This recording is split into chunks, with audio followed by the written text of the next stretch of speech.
Stand up, Nuggets Nation. Denver Sports presents the Mile High Hoops podcast with Zach By. Denver Sports is your home for the most Nuggets content. Now here's your host, Zach By. What is up, and welcome to another edition of the Mile High Hoops podcast. As always, I am your host, Zach By, and as always, I appreciate you spending a sliver of your busy day with me here on the podcast, reacting to Game 4 a couple days ago on Sunday evening and previewing and looking ahead to an all-important Game 5. And we'll tell you what some of the numbers are here and why Game 5, when a series is tied 2-2 historically, is so massively important. We'll get to that in just a second. But without further ado, I'm going to introduce a guy who has a couple different roles here at the station, board op producer. He is a native of Arizona. It's Dante Gomez. I've worked with Dante a bunch over the last year or two. And Dante follows the Suns and has for a while very closely. And when the Nuggets were up 2-0, I'm feeling pretty good. I'm like, hey, look, I got a Nuggets title ticket. Like, this is gonna be, we're gonna have some rest on the backstretch while Golden State and Los Angeles beats up each other. And Dante said, hey, not so fast. I know they're up 2-0. There's ways where the Suns can get back into this series, and I think that they will. And I'm like, no, Dante, no, they don't have enough ammunition. That was my mindset at the time. It was like, they don't have, my eyes are telling me, this is after the CP3 injury in Game 2. Like, they just don't have the bullets to win 4 games against Denver. And you said, if they come back and tie this series 2-2, I want to come on the Mile High Hoops podcast. And here you are. Welcome. Thanks for having me. You know, it's an honor to be here. And I think the direct quote was, the Suns are cooked, brother. After Game 2. So I don't know how that's aging. Well, it's not aging well. And like, there are, and this is why, you know, I tried to warn myself of like, hey, there's things that you may not be seeing right now, but you're only reacting to these 2 games. And, you know, maybe I got caught up a little bit and overconfident, because what we're seeing from Phoenix in the last 2 games is such a serious departure from what we saw the first 2 games, the last 2 compared to the first 2. What is your big takeaway in terms of the shift in the series? I think it really comes down to the bench. And that's what I was saying after games 1 and 2 is like, this bench is not as bad as it has looked. And It really is not. It's been playing much better. What, they scored 40 last game, I want to say. Yeah. And the Nuggets bench, who, you know, they were relying on their depth. It's always, you know, all season, or not all season, but playoff runs.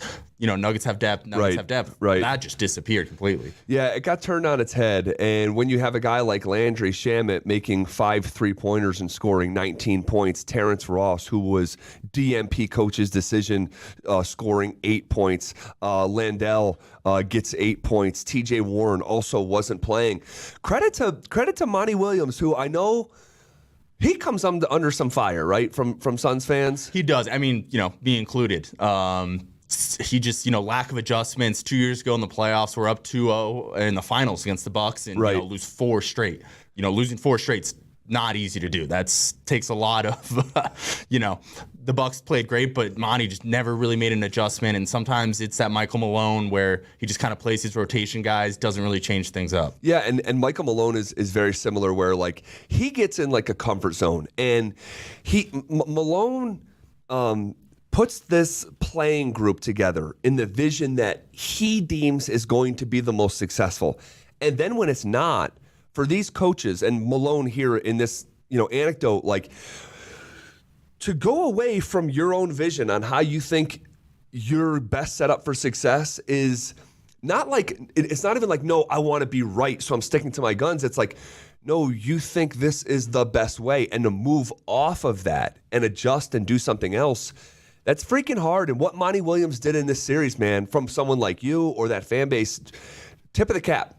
Yeah, no, I mean, all props to him for playing, you know, like you said, Ross has been getting more minutes, Warren's been getting more minutes. Shamet always kind of had those minutes, but he kind of made the most out of it in Game 4. I saw a quote from Monty after Game 2 when the bench scored 4 points, and it was asked about, you know, will Terrence Ross or TJ Warren be seeing more minutes? And he said yes.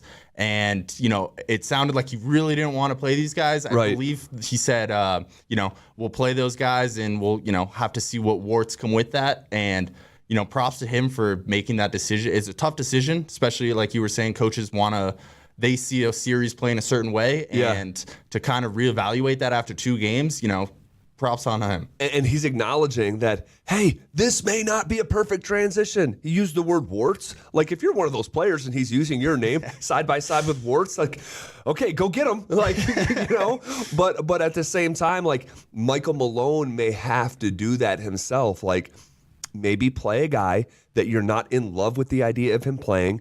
Is that Peyton Watson, who's a rookie and inexperienced and raw? Going into the series, I'm like, because he was playing a little bit at the end of the season, I'm like, guys, you're not going to see Peyton Watson in the playoffs. I'm just letting you know Michael Malone's not going to play this rookie. And then yesterday at shoot-around, he said 2 names specifically, and only 2 names. Michael Malone did. Hey, we may use Reggie and Reggie Jackson, and we may use Peyton to try to slow down Devin Booker. Devin Booker, by the way, right now, and I said this yesterday on the podcast, I'm not saying that it's the greatest stretch of basketball I've ever seen, but I'm also saying I haven't seen anything better than what I'm seeing from Devin Booker these last 2 games. Down 0-2, shooting almost 80% from the field. This guy, Devin Booker. Yeah, he's for real. Going into this series, the big talk was who's the best player in the series. Is it Jokic? Is it Durant? Booker's name wasn't really mentioned as in terms of best player in the series, but he's kind of shown up. I do think Jokic has maybe outplayed him so far, but I mean, the Suns are not tied 2-2 without Devin Booker playing as well as he has been. Absolutely not. I mean, the guy has been going nuts in these playoffs. 36 points in Game 4, 47 in Game 3, 35 in Game 2, 27 in Game 1. You go back to the previous series, he averaged more in the previous series than he actually is right now. 26, 38, 45, 30. 47. The phrase superstar gets thrown around too much. Even guys at our own station can get a little bit caught up, get a little bit over their skis. Devin Booker has been a star in the NBA, and he's crossed through to superstar. In my opinion, there's maybe 5, 6 of those guys. You can't have 15 superstars. Like, it just doesn't work like that for me. He's one of the 5 or 6 right now. Yo, completely agree. I mean, it's one of the. I think Bill Simmons has a joke where it's like, your top. I want to say there's 10 top 5 guys in the league. Everyone always says that. I like that. There's 10 top 5 guys. Yeah. So it's one of those. But top 5 might be a little bit of a stretch, but he's definitely a top 10 guy. I mean, he was the best player, and he led his team to the finals 2 years ago. So he was the best player on that team, like hands down, no questions asked. Yep. And that's not easy to do, being the best player on a finals team. I mean, Suns fans have kind of always seen him in that stratosphere, and the rest of the country I feel like they didn't really want to give it to him because there was a lot of those, like, I think they call it like empty calorie stats he was putting in early in his career. Yep. And I feel like at this point it's pretty undeniable. Like, it is undeniable. Is, that guy. He's that dude. I think he's a top 5 player. I think if you're starting an NBA team right now, and you just mentioned Bill Simmons, they were discussing this. Like, if you're starting a franchise right now and you have 2 options as a cornerstone, Jason Tatum or Devin Booker. I mean, the fact that was your reaction right now kind of tells you a lot, because Jason Tatum has been considered a top 5 guy, been top 5 MVP candidate a couple years in a row. And now it's like, man, I'd really have to think about that. Yeah, no, I mean, I think that's kind of a toss-up at this point. I mean, Tatum has his moments, Booker has his. So, I mean, those 2, in my opinion, are the 2 best young guys in the league at this point. All right, I want to talk about the difference of this Suns team with and without Chris Paul. They're just different. They were struggling to get into the hundreds. I mean, they scored 87 points in Game 2. I think it was maybe 107 in Game 1, something like that. Now you come out and you score 129 points in Game number 4, and in Game number 2, they got to 121. The Suns are playing faster. Really good in transition. Denver needs to clean that up clearly. And a lot of times it's like bad offensive possessions for Denver that's leading to Suns, breakout points. But it begs the question of, like, okay, I said CP3 was gone through Game 5. I know we're getting ahead of ourselves a little bit because we have Game 5 tonight, but let's just, for the sake of conversation here, what if Chris Paul says I'm ready to go Game 6? That's a tough decision for Monty. In my opinion, I would bring him off the bench. I don't think you can put him back in this starting 5 at the moment. I think you bring him off the bench and then kind of go with your closing 5, whoever is kind of playing the best that game. And I'd like to think Chris Paul's professional enough to understand that coaching decision. Sure. I know the Heat do that with Kyle Lowry. He's a seasoned vet. He comes off the bench to undrafted guys that are starting in that 5. So I'd like to see him come off the bench, kind of see where he's at too. I mean, who knows how healthy he is too if he is back. Right. And they're just been pushing the ball so well. Campaign is a freak. He is so fast out there. He is. So I think him and Booker and Durant, they just push the ball so well. And Chris Paul kind of, he gets his shots. He's great in the half court, but he really slows the game down when he's out there. He does. The Suns, as efficiently as they score the ball, they're actually one of the slower paced teams in the NBA. With Chris Paul, they're not sprinting up and down the floor. They're just not. But they are efficient in the half court. They have a couple legendary Hall of Fame jump shooters in Durant and Booker. I just didn't think when that injury happened, and I'm there watching it, a game 2 in Denver, I'm like, how are they going to get set up into their offense? Like, this is a Hall of Fame floor general. And now it's like, and maybe I just wasn't thinking about it in the most elementary level. Chris Paul's 38 years old. He is not even the Chris Paul of 2 seasons ago when these two teams met. Chris Paul, and people forget this, in the closeout game when they swept Denver, Chris Paul scoring 37 points. That's just not who he is anymore. Father Time's caught up. And I didn't just draw a straight line of okay, there's no Chris Paul. What does this look like? The straight line is now the basketball is just in your 2 best players' hands every single possession. I thought that could be a negative. It's turned out to be a positive, at least thus far. In game 4, the other 3 starters combined for 17 points. Okogie, Ayton, Payne. Payne goes for 5, Ayton goes for 8, and Okogie goes for 4. And then you get, 36 and 36. What's 36 plus 36? What is that, 72? 72, right? yeah. You get 72 points from 2 of your starters, 17 from the rest of the starting unit.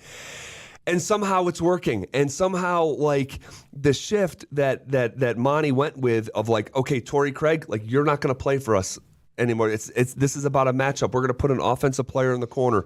And Booker, the way that he has evolved during this series of inviting the double and making these cross-court, almost Jokic passes to opposite corners for wide-open threes, they're not trying to slow down Denver. They're trying to outgun them. Yeah, I mean, when you got KD and Booker, it's one of those where you kind of trust the numbers, where if you get more shots than them, you think you're going to make more. So, I mean, and that goes to the, Monty Williams strategy too. But, I mean, without Chris Paul out there, it's kind of like you took the guardrails off the team, where the ball is moving around quicker. And, Booker and Durant are definitely getting theirs, but the ball movement is just a lot.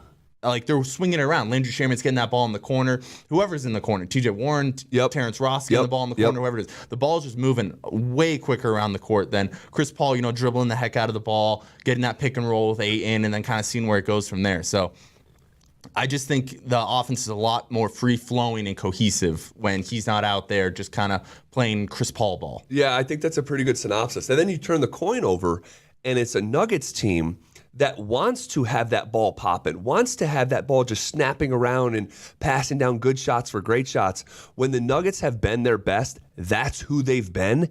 And now, because of the way that the Suns have chose to operate with Jokic defensively, the ball is not snapping around. You're not seeing that that harmony, that symphony of basketball that Denver can play that looks like the old Spurs teams.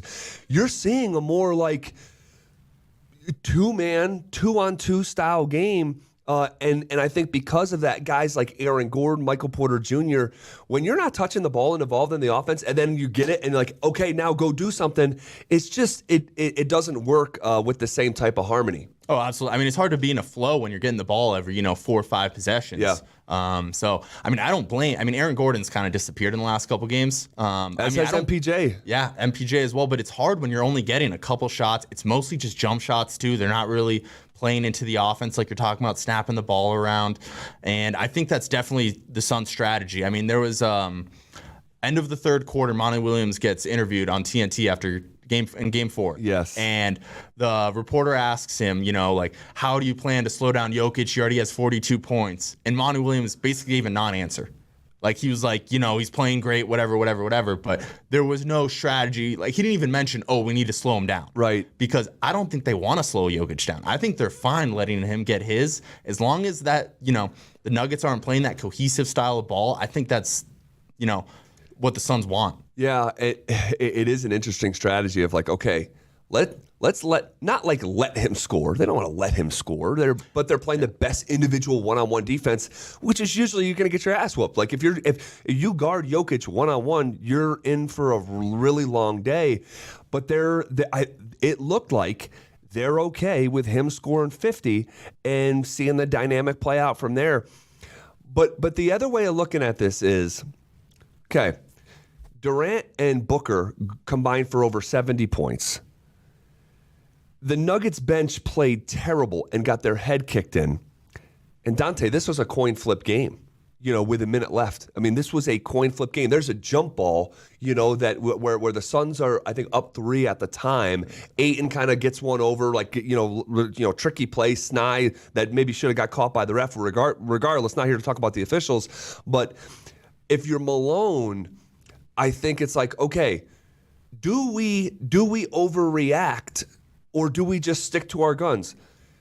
We like Jokic going to score, and we don't think that Landry Shamet is going to make 5 threes. Let's continue this same game plan. I just don't know how they're going to play it.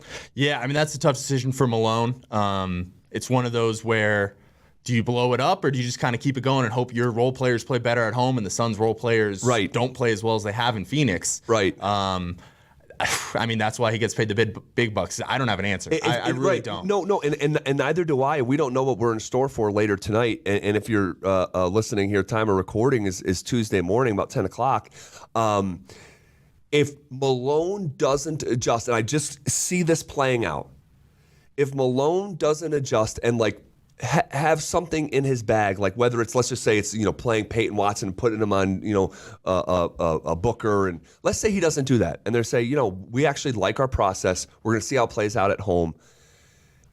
If he doesn't adjust and the Nuggets lose, the noise around not adjusting, you've heard it with Monty. It's going to be so loud. And he's been the coach on this Nuggets arc leading to this point. If the Nuggets don't get out of this series and there's noise around Malone while you have the MVP, a healthy roster, home court advantage, these may be his last days coaching the Denver Nuggets. Yeah, I mean, I wouldn't be surprised. It's a tough spot for him. It's kind of reminds me of the Mike Budenholzer kind of same stage from a couple years ago with the Bucks, where Giannis, 2-time MVP, didn't have too much playoff success though. I think maybe like an Eastern Conference Finals in there. Maybe that sounds right. Semis, but it kind of got a little loud around Budenholzer as well. They end up winning the finals, all is well. Well, not anymore. Not anymore, but at the time though, kind of, all is well at the moment. I could see Malone kind of in the same path where it's like, you kind of have everything going for you at this point, and you said it a bunch. If not now, when? Yeah, if not now, when? I mean, we went through all of last year. I was calling it the year before the year for a whole year. Well, this is the year, and I just don't think Denver can run it back. Not to get morbid, because Game 5's tonight and they can win, but I just don't. If it doesn't work out, I don't think they can run back the same crew. At the very least, I think Malone would probably be the lowest hanging fruit before they break up their core. But again, that's putting the cart way ahead of the horse. I think Denver's going to win tonight. I do. Being back at home, this may be one of these classic series where the home team doesn't lose. I do believe this is going 7. I do think Phoenix is going to win in Phoenix, and I think Denver will ultimately win the series. But here's the math behind how important Game 5 is. There's actually 2 pieces of math. One, and this relates to Michael Malone, teams with a 2-0 lead in a best-of-7 series go on to win almost 93% of the time. As it relates to Malone, if you're a part of the 7%, you're in big trouble. But for the here and now, more importantly, and more relevant to this moment, when a series is tied 2-2, the winner of Game 5, do you know this? No, I mean, I'm assuming they win the series a lot more, but right. I don't know the numbers. It's 80% of the time, the team who wins, 82% of the time, the teams and that's probably what you would guess if I asked you, hey, well, what do you think it is?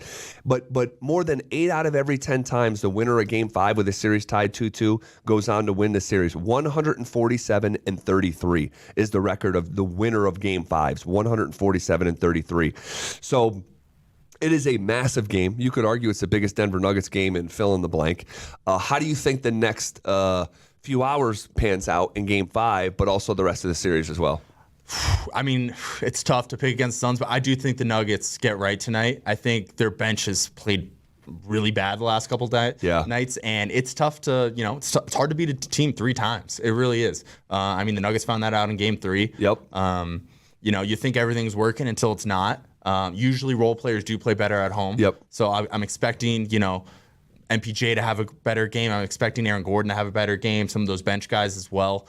I hate to say it, I think it's a close one, but I think the Nuggets win tonight. I do think Phoenix wins Game 6, and Game 7 will be fun, man. It would be Game 7 in Denver. I'm assuming Sunday late afternoon or evening. The time on the game is TBD. We just don't know yet. Okay, before we get out of here, a quick look around the other series. Give me your snapshot thoughts on Philly and Boston. I think Boston didn't know what they were getting into. They've kind of owned Philly the last couple seasons in the playoffs. I don't know. I think Philly actually gets over the hump this year. I think they win that series. You know what? That is not what I thought at the beginning of the series. I actually have a Nuggets over Celtics finals future ticket that's pays 8-1, and I seriously am in doubt now because Philly, they're almost winning in spite of Joel Embiid, by the way. Like the not that the shine has come off as MVP, but they won Game 1 without him. Harden goes nuts. They won the most previous game almost in spite of him. So that series, man, that is a fun series. That continues later today, right? That'll be I think they're the game before. Yes. Suns Nuggets tonight. Yes, they are before Suns Nuggets, and that series currently is tied up at 2-2 at each other. Wow, that is fun. I like Boston tonight. I like Boston and Boston. Talk to me about the other series, Los Angeles Lakers, who have pulled ahead. Man, I thought again on Monday night, I thought the Warriors were going to take care of business. They are in a serious hole that I don't know if they can get out of here. I thought so too. I was shocked they lost Game 4 in LA. I don't know. I mean, how great is it, though, that LeBron now has a 3-1 lead on the Warriors? Yes. Oh, my gosh. I mean, what a narrative that would be if triggering. If somehow LeBron finds a way to blow that lead. So, I mean, the Lakers are playing really good ball, though. They are. Anthony Davis is playing well on both ends of the court. LeBron's playing well on defense, which, when's the last time you said that? Probably it's Cleveland days. Yeah, a few years ago. Putting effort in on the defensive end. So, he looks like he's all the way bought in. I think he realizes that he has a legitimate chance to win a ring this year. Yeah. And I don't doubt it at this point. They are playing really well. I think it's hard to blow a 3-1 lead, but I do think Golden State gets back in the series. Yeah, I agree. But I don't think they're winning 3 straight. I don't. And Klay Thompson, I love Klay. Needed you in Game 4.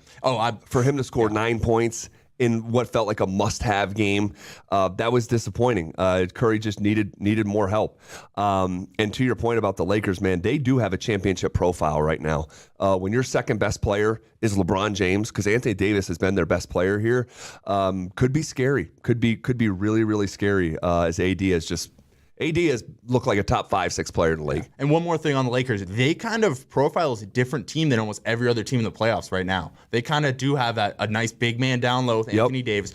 I mean, LeBron James is a massive human being as well. Of course. They're kind of, some might call it a matchup nightmare for a lot of these other teams where a lot of the other teams don't play that style of basketball. Right. They do. Right. And they can kind of switch everything when AD's out there. They can. They don't have, Suns have Ayton. He's kind of a big, slow guy. Jokic, big, slow guy. Boston has, they're a little bit of a smaller team. Al Horford's kind of their big at moments. Yep. So they kind of have a different strategy at it. So I wouldn't be surprised if that, takes them. The size and physicality, the rebounding between AD, LeBron, even Jared Vanderbilt, 6'8" athlete. They have shot makers in D'Lo and Austin Reeves, and then they've got production coming off the bench. I mean, Lonnie Walker. I mean, who saw that? And then different nights it's Rui. So they're a really interesting a matchup for anyone, regardless of what happens in Suns Denver. Okay, Dante Gomez, great job. Appreciate you being here on the Mile High Hoops podcast. Yeah, thanks for having me. All right, we're going to leave it there for now. Game 5 is in a few hours. So we podcasted yesterday reacting to Game 4. We come here and sort of set the table for Game 5. And regardless, whatever happens in Game 5, we're going to be back here tomorrow morning reacting to it right here on the Mile High Hoops podcast.